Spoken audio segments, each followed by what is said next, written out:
Tom Garman, Guitar Antihero.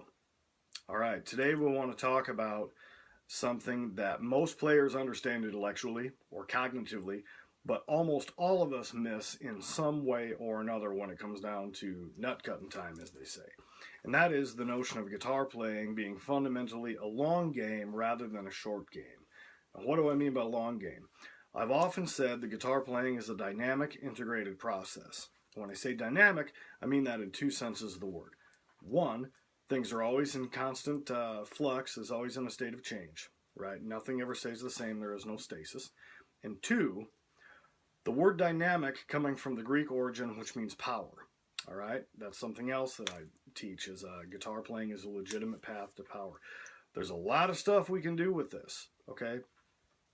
Anybody who's ever played in front of a crowd, and you can make someone say, drink on command, for example, understands that's one form of power that you can have. Music is a really weird thing, okay?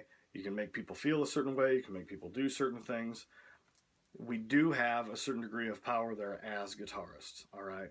But what I really mean when I'm talking about that for the most part is more of a personal sense of power in terms of confidence, kind of shaping your own life, etc.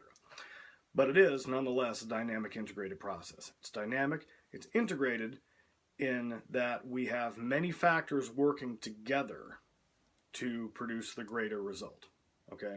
There's a mental component, there's a physical component, there's a theoretical component, there's what some might call a spiritual or metaphysical component, whatever it is that accounts for the creative spark. All these things working together to give us our result. And third, it's a process. Okay? It does not happen overnight. It's a process. We have to work it, and we will see our results over time. The effects are cumulative. All right. So long game refers to that process.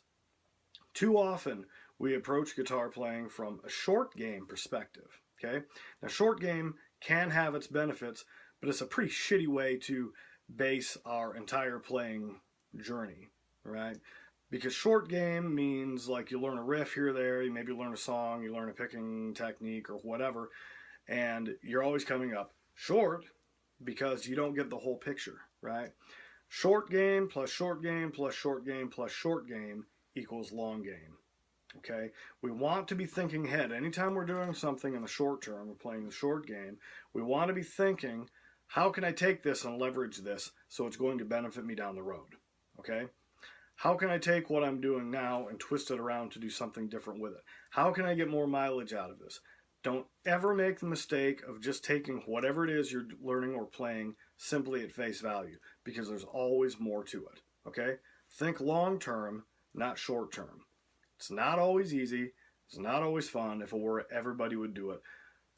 But that's one thing that makes us different from the commoners out there, right? We actually do this stuff. We obsess over pieces of wood with wire on them, and we can actually achieve real results with those things, okay? So think long term, think long game. Discouragement is normal. Frustration can be a good thing because it shows you care enough about what you're doing to do it well. But always know it's not going to happen overnight, it's not going to happen quickly, and the point is to keep going and persevere, and we're going for long-term results, okay? If you keep that in mind, no matter what obstacles you run into, aren't going to seem that bad, because you're going to know it's not supposed to end here. It ends over here somewhere that you can't even really anticipate. All right? So, till next time, go ahead, hit the link below. Make sure to stop by the site, guitarantihero.com, and we'll talk to you then. Thanks.